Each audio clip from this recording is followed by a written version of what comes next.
The notification came through at 2:47 p.m. on a Thursday. My phone buzzed during what should have been a routine family dinner at Mom and Dad's house. I glanced at the screen and saw the storage facility alert. Unit 247 access log updated. I didn't react. Not yet. You're on that phone again, Dad said from across the table, his tone carrying that familiar edge of disappointment. Always buried in that screen. No wonder you can't hold down a real relationship. My sister Jennifer smirked from her seat beside Mom. At 32, she'd built what the family considered a proper life. Married to a corporate lawyer, 2 kids in private school, a house in the suburbs that Mom loved to brag about at church. She worked part-time as a real estate agent, mostly showing houses to her country club friends. I was 29, single, living in what they called that sad little apartment downtown. Working what they assumed was some boring government desk job that I never talked about. Sorry, I said quietly, setting my phone face down on the table.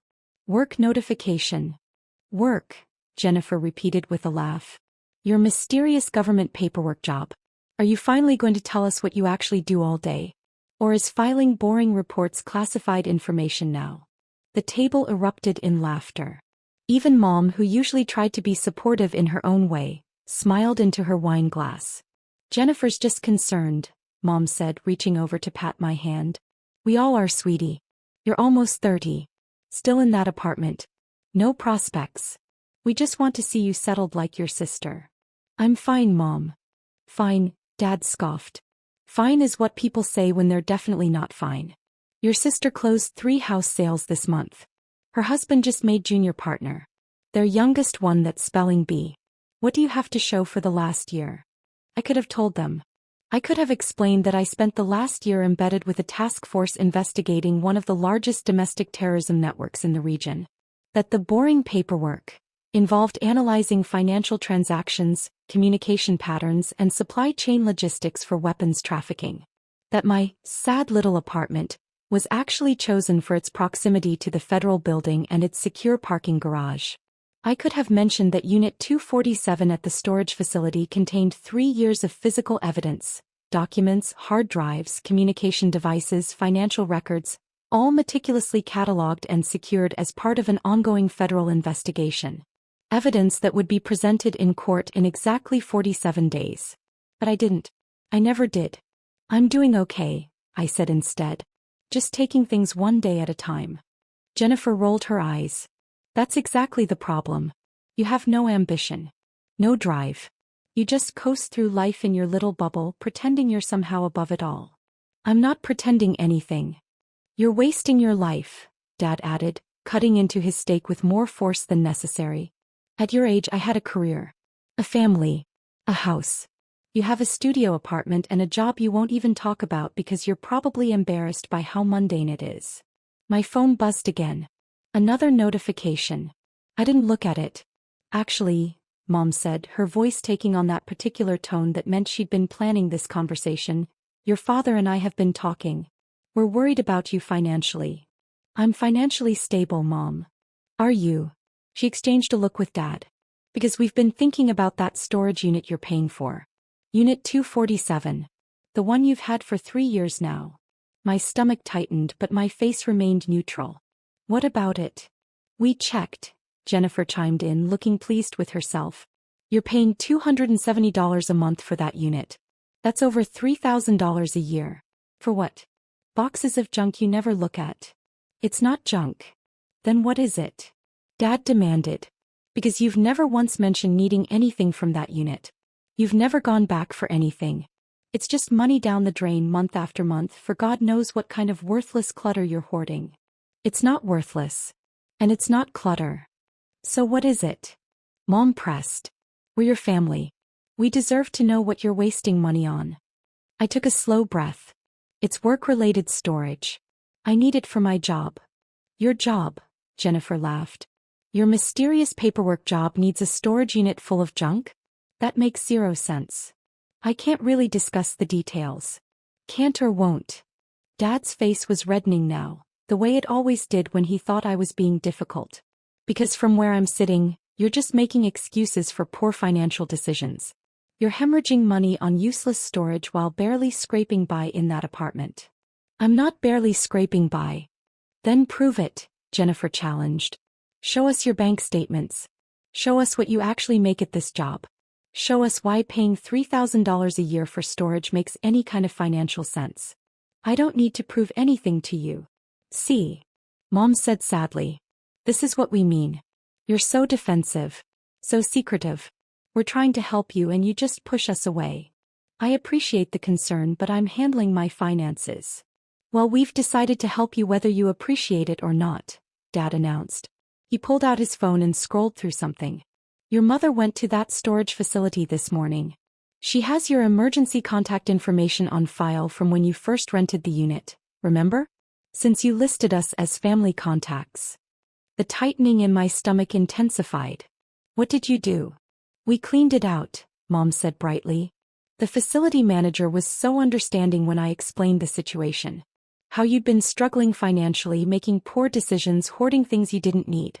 We showed our IDs proving we were your parents and emergency contacts. They let us access the unit. You had no right. We had every right, Dad interrupted. We're your parents. We're trying to save you from yourself. Your mother spent 4 hours sorting through all that junk today. Boxes and boxes of old papers, electronics, random files. Nothing important. Nothing worth keeping. Jennifer was smiling now, that satisfied smile she always wore when she thought she'd won. Mom was amazingly practical about it. She called a junk removal service and they hauled most of it away. The electronics went to a recycling center. Some of the furniture pieces went to Goodwill. And the best part, Mom added, clearly proud of herself, is that we found a dealer who was interested in some of the items. Old filing cabinets, some equipment, boxes of cables and technical things. He paid us $800 for the lot. $800, Dad repeated. For junk you were just letting sit there. We're going to put that money toward canceling the storage unit and getting back your deposit. Should cover the early termination fee and leave you with a couple hundred extra. I sat very still. My hands were flat on the table, completely steady. My breathing was even. My voice when I spoke was calm. I need you to tell me exactly what you removed from that unit. Everything, Mom said happily. Well, almost everything. We left a few personal items we thought might have sentimental value. Some old photos, a box of books. But all the clutter? All those endless files and electronics and random junk? Gone. The unit is practically empty now. You can cancel it next month, Jennifer suggested. Save yourself that wasted money. Use it for something practical like a gym membership or therapy or something. My phone buzzed again. Then again. 3 notifications in rapid succession. There you go again, Dad said irritably. Glued to that phone like a teenager. Can you not be present for one family dinner? I picked up my phone. 4 messages from my team lead. 2 from the evidence custodian. 1 from the assistant director. I need to make a call, I said quietly, standing up. Oh, come on, Jennifer groaned. We're in the middle of dinner. Your mystery job can wait 30 minutes. This can't wait. This is exactly what we're talking about, Mom said, her voice taking on a hurt tone. You can't even enjoy a family dinner without running off to deal with whatever drama you've created at work. This is why you can't maintain relationships.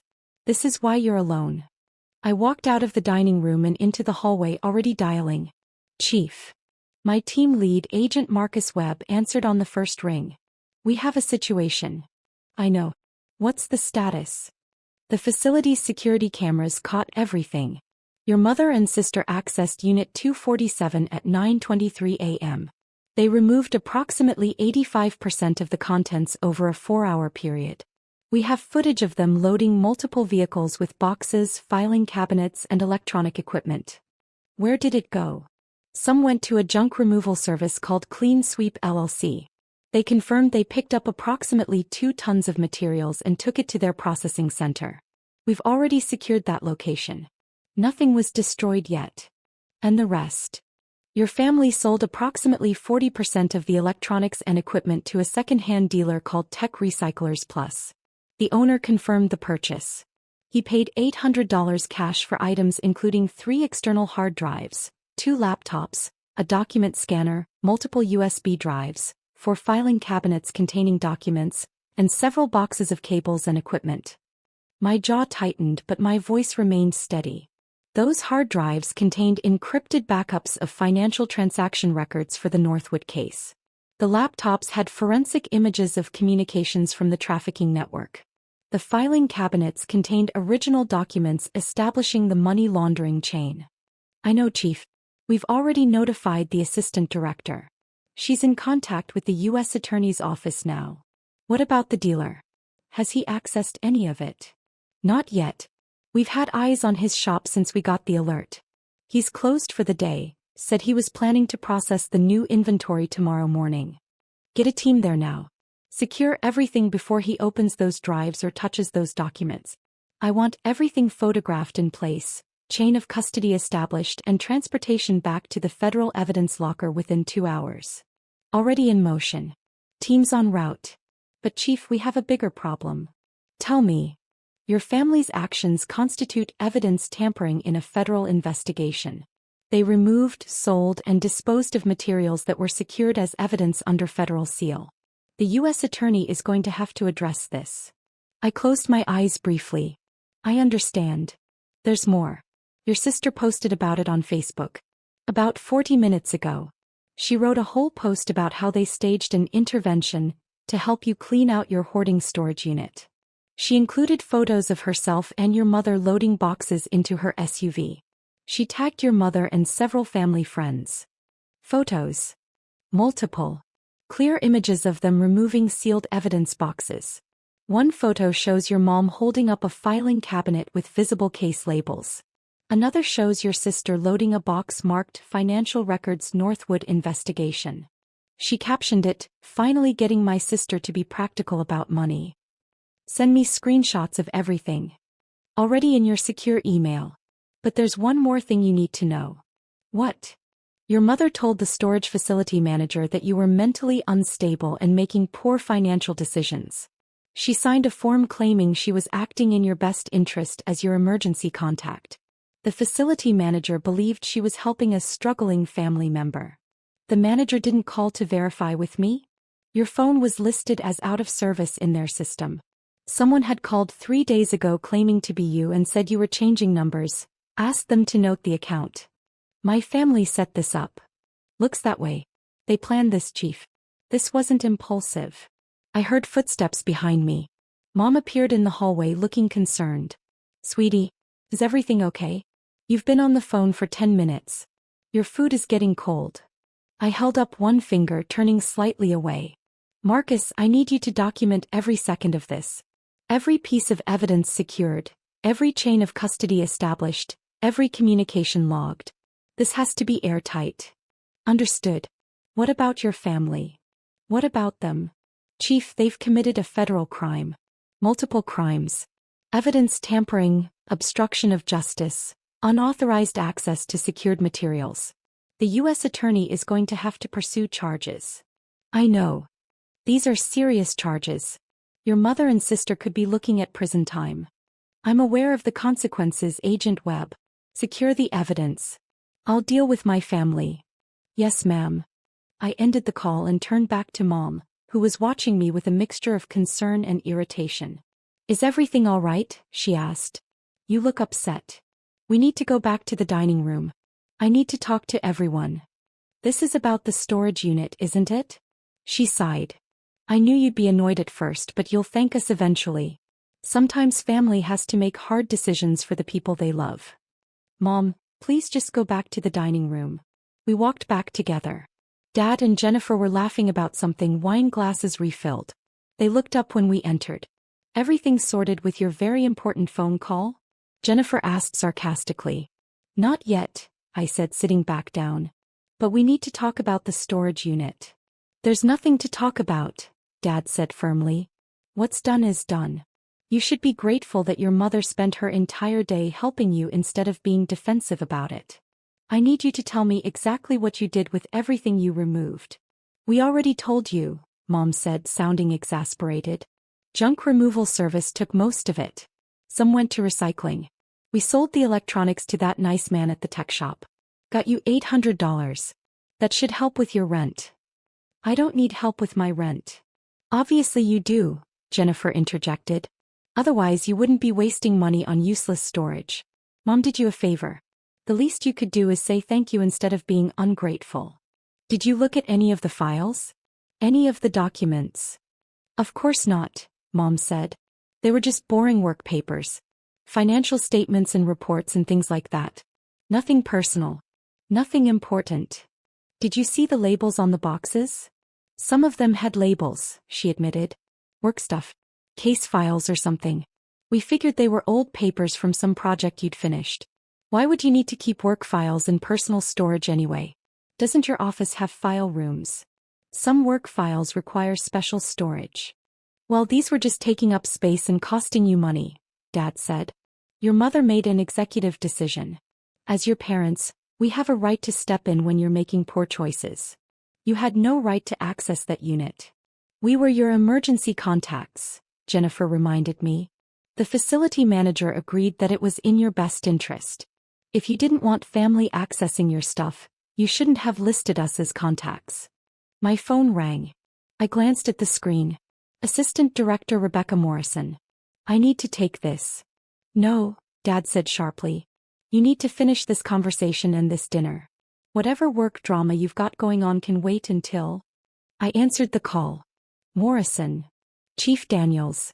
I've been briefed on the situation. What's your current location? I'm at my parents' house. Family dinner. Are the individuals who accessed the storage unit present? Yes, ma'am. My mother and sister are both here. I need you to keep them there. Don't let them leave. Federal agents are en route to your location. 12 minutes. Understood. I'm sorry, Chief. I know this is your family. It is what it is, ma'am. The U.S. Attorney's Office is preparing arrest warrants as we speak. Evidence tampering, obstruction of justice, unauthorized access to federal evidence and conspiracy. Your mother's signed statement at the storage facility claiming you were mentally unstable may add additional charges of fraud and defamation. What about the evidence itself? Team secured the tech shop. Everything your family sold is being transported back to federal custody now. The junk removal service is cooperating fully. We should recover 90 to 95% of what was removed. The chain of custody has been documented. The defense attorneys will challenge it, but we have enough video and documentation to overcome those challenges. The trial timeline? Unchanged. 47 days. The Northwood defendants will try to use this tampering incident to their advantage, but the evidence is solid. Their attorneys will claim contamination, but our documentation is thorough. Good. Your family won't face trial for at least 6 to 8 months. But the arrests are happening tonight. I need you to understand that. I understand, ma'am. I'm sorry, Sarah. Don't be. They made their choices. I ended the call. 3 faces stared at me from across the table. Who was that? Mom asked nervously. Your boss. Assistant Director Morrison. Federal Bureau of Investigation. The silence was immediate and complete. Jennifer laughed, but it sounded forced. FBI? What are you talking about? You work in some boring government office doing paperwork. You're not FBI. I'm the chief analyst for the Counterterrorism Division's Regional Task Force. I've held that position for 3 years. That's ridiculous, Dad said, but his voice had lost its certainty. You would have told us if you worked for the FBI. My work is classified. I couldn't discuss it with family members who hadn't been security cleared. This is insane, Jennifer said, standing up. You're making this up to try to make your sad little storage unit sound important. What, were you keeping top-secret files in a public storage facility? Do you hear how crazy that sounds? The storage facility has federal-level security clearance. It's been contracted for overflow evidence storage for the past 5 years. My unit was specifically designated for materials related to the Northwood domestic terrorism case. Mom's face had gone pale. Domestic terrorism? The Northwood network has been operating in this region for 7 years. Weapons trafficking, explosives distribution, money laundering, and planning domestic attacks. We've been building the case for 3 years. Trial starts in 47 days. Everything in that storage unit was evidence for that trial. You're lying, Jennifer whispered.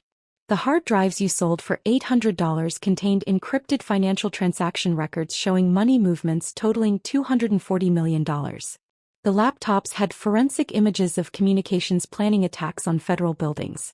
The filing cabinets contained original documents establishing the money laundering network across 6 states. No, Mom said weakly. No, those were just old work files. Random papers. The storage manager didn't say anything about. The storage manager didn't know the specific contents. The facility is cleared for federal storage, but individual managers don't have access to case details. That's security protocol. Dad was staring at me like he'd never seen me before. You're telling us you're some kind of federal agent? I'm a chief analyst. I hold a level 3 security clearance. My work focuses on financial analysis, communication pattern recognition, and logistical supply chain investigation for counterterrorism cases. Why didn't you tell us? Mom's voice was shaking now. My position requires operational security. Immediate family members can know I work for the FBI, but specific case details, work locations, and evidence storage protocols are classified. We didn't know, Jennifer said desperately. How were we supposed to know? You never said anything. You let us think you were just some boring office worker. I did say I needed the storage unit for work. I told you multiple times not to worry about my finances. I asked you not to interfere. But you didn't say it was federal evidence. Mom was crying now. You didn't say we'd be committing a crime. You committed several crimes, I said quietly. Evidence tampering. Obstruction of justice. Unauthorized access to secured federal materials. Conspiracy to commit fraud based on the false statements you made to the storage manager. This isn't happening, Dad said, but his hands were shaking. You're our daughter. You wouldn't let them arrest your own mother. I don't have a choice, Dad. You removed evidence from a federal investigation. You sold portions of that evidence. You disposed of materials that are crucial to prosecuting a domestic terrorism network. Those choices have consequences. We'll put it all back, Jennifer said frantically. We'll call the junk people in the tech shop and get everything back. We'll return it all. We'll say it was a mistake. Federal agents are already recovering the evidence. The chain of custody has been compromised, but it's being documented. The damage is done. Sarah, please, Mom begged. We're your family. We made a mistake. We thought we were helping you. You can explain that to your bosses. They'll understand it was just a misunderstanding. It wasn't a misunderstanding. You planned this. You called the storage facility 3 days ago pretending to be me, claiming I was changing phone numbers so they wouldn't call to verify. You told them I was mentally unstable to gain access. You spent 4 hours removing materials. You sold federal evidence to a second-hand dealer. You posted about it on social media with photos showing you handling sealed evidence boxes. Jennifer's face was white. The Facebook post. Oh God, the Facebook post. With clear images of you removing materials marked Financial Records Northwood investigation. That post is now evidence in the federal case against you.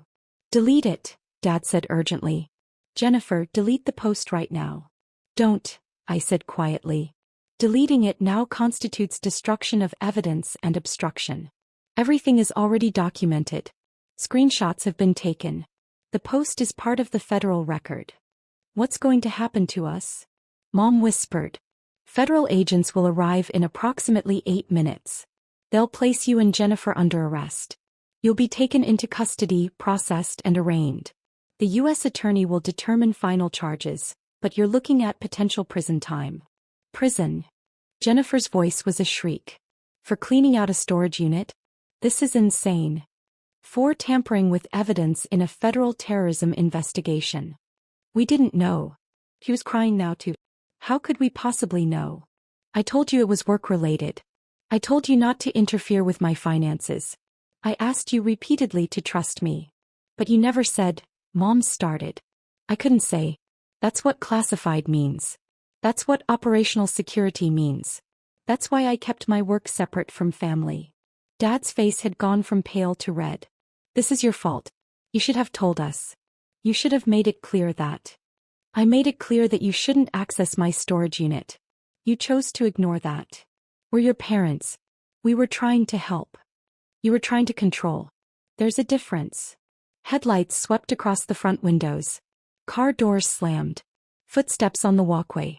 Sarah, please, Mom begged one last time. Please don't let them do this. We're your family. You should have thought about that before you broke into federal evidence storage. The doorbell rang. I stood up and walked to the front door. Through the window I could see 4 agents in FBI windbreakers. I recognized Marcus Webb and 2 members of our team. The 4th was someone from the U.S. Attorney's office. I opened the door. Chief Daniels, Marcus said formally. We have arrest warrants for Patricia Daniels and Jennifer Morrison. They're in the dining room. My father is also present, but he wasn't directly involved in accessing the storage unit. Understood. I stepped aside and let them enter. Behind me I heard Mom start crying harder. Jennifer was saying something about calling her lawyer husband. Patricia Daniels, Marcus said, approaching the dining room with his credentials held up. I'm Special Agent Marcus Webb with the Federal Bureau of Investigation.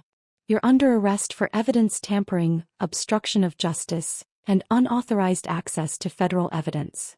Mom collapsed into her chair, sobbing. Dad stood up, his face purple now. This is ridiculous. She's not a criminal. She's a mother who was trying to help her daughter. Sir, please step back, one of the other agents said firmly. Jennifer Morrison, Marcus continued, turning to my sister. You're also under arrest for evidence tampering, obstruction of justice, unauthorized access to federal evidence, and conspiracy to commit fraud. I want my lawyer, Jennifer said, her voice high and panicked. I'm not saying anything without my lawyer. That's your right, ma'am. They read them their rights. They handcuffed them. Mom couldn't stop crying. Jennifer was hyperventilating. Dad just stood there looking lost and confused. Sarah, he said as they led Mom toward the door. Please. Do something. Talk to them. Make them understand it was just a mistake. I looked at him. At this man who'd spent 29 years telling me I wasn't good enough. Who'd dismissed my career, my choices, my life. Who'd allowed his wife and his golden child daughter to break federal law because they thought they knew better than I did about my own life. It wasn't a mistake, Dad. It was arrogance. And arrogance has consequences. They took Mom and Jennifer out to separate vehicles. Miranda rights were repeated. Doors closed. Engines started. Marcus approached me as the cars pulled away. You okay, Chief? I'm fine. Evidence recovery is complete. Everything's secured back at the federal facility. Chain of custody is documented. The U.S. Attorney says the defense will challenge it, but it won't stick. We have too much video documentation of the tampering. Good. Your family's trial will be separate from Northwood. Probably 6 to 8 months out. They'll likely be offered plea deals given that they weren't aware they were tampering with federal evidence. But the U.S. Attorney wants to make an example of this case. I understand. You should probably get a lawyer yourself. Not because you did anything wrong, but because you'll be called to testify in their trial. Conflict of interest issues, emotional complications, that kind of thing. I'll handle it. I'm sorry this happened, Sarah. Don't be. They made their choices. After Marcus left, I went back inside. Dad was still standing in the dining room, staring at the half-eaten meal on the table. How can you be so calm? He asked quietly. They just arrested your mother and sister. Because being calm is part of my job. Your job. He laughed bitterly. FBI chief analyst. And we never knew. We spent years thinking you were a failure and you were investigating terrorism. Yes. Why didn't you tell us? Would it have mattered? Would you have been proud? Or would you have found some other reason to dismiss what I do? He didn't answer. I need to go, I said. I have to file reports about tonight's incident.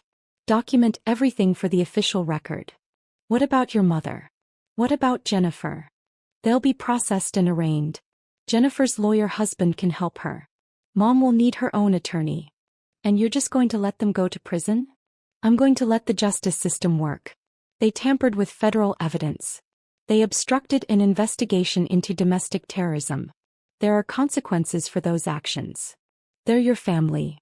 They stopped treating me like family a long time ago, Dad. Tonight they just made it official. I picked up my phone and my keys. At the door I turned back. For what it's worth, that storage unit cost $270 a month because it was a federally secured facility with biometric access, 24/7 surveillance, climate control and electromagnetic shielding for sensitive electronics. I wasn't wasting money. I was protecting evidence that will put domestic terrorists in prison for the rest of their lives. Sarah. The trial starts in 47 days. Thanks to Mom and Jennifer, the defense will try to claim evidence contamination. But we documented everything. We recovered everything. And we have your wife and daughter on video and social media admitting to exactly what they did. You're really going to let them testify against themselves? I don't have to let them do anything. They already did it. Jennifer's Facebook post has 63 likes and 14 comments. All of it evidence. All of it documented. I walked out to my car. My phone was already ringing again. Assistant Director Morrison probably checking on me. I answered as I got behind the wheel. I'm fine, ma'am. The evidence is secured. Your family is in custody. The U.S. Attorney wants to meet with you tomorrow morning to go over the timeline. I'll be there. Sarah, take tomorrow off. You don't have to. With respect, ma'am, I have work to do. The Northwood trial is in 47 days. My family's poor decisions don't change that timeline. Understood. But the door is open if you need support resources. Thank you, ma'am. I drove back to my sad little apartment downtown. The one they'd mocked. The one that was actually chosen for its secure parking garage and proximity to the federal building where I spent 60 hours a week analyzing financial transactions and communication patterns that saved lives. Inside, I made coffee and opened my laptop. I had reports to file. Evidence documentation to review. Trial preparation to continue. My phone buzzed with a text from a number I didn't recognize. I opened it. This is Jennifer's husband, Mark. What the hell is wrong with you? How can you let them arrest your own family? Call me immediately. I deleted it and blocked the number. Another text came through. Dad, this time. Your mother is devastated. Jennifer is hysterical. You need to fix this. Tell them it was a misunderstanding. I blocked that number too. The truth was simple. I'd spent 3 years building a case against a domestic terrorism network that planned to bomb federal buildings, assassinate public officials and destabilize regional infrastructure. I'd traced financial transactions across 6 states and 14 countries. I'd analyzed communication patterns involving 217 individuals. I'd built evidence chains that connected weapons suppliers, money launderers and operational planners. And my family had walked into a federally secured storage facility and tried to sell that evidence for $800 because they thought they knew better than I did about my own life. They wanted me to fix it? To make it go away? I opened my laptop and started typing my incident report. There was nothing to fix. Justice doesn't need fixing. It just needs to run its course. Epilogue. The Northwood trial proceeded as scheduled 47 days later. The defense attorneys tried to challenge the evidence chain of custody based on my family's tampering, but the documentation was thorough. Video surveillance showed exactly what was removed, when and by whom. Recovery logs showed every piece of evidence accounted for and resecured. The judge denied the challenge. 17 defendants were convicted on federal terrorism charges. Sentences ranged from 35 years to life imprisonment. My mother and sister accepted plea deals 6 months later. Mom received 3 years probation and a $50,000 fine. Jennifer received 2 years in federal prison, 3 years probation and an $80,000 fine. Her lawyer husband divorced her before sentencing. Dad never spoke to me again. I was promoted to assistant director of the counterterrorism division 8 months after the Northwood convictions. My sad little apartment now has federal security protocols installed. And I found a new storage facility for sensitive materials. One that doesn't accept emergency contacts.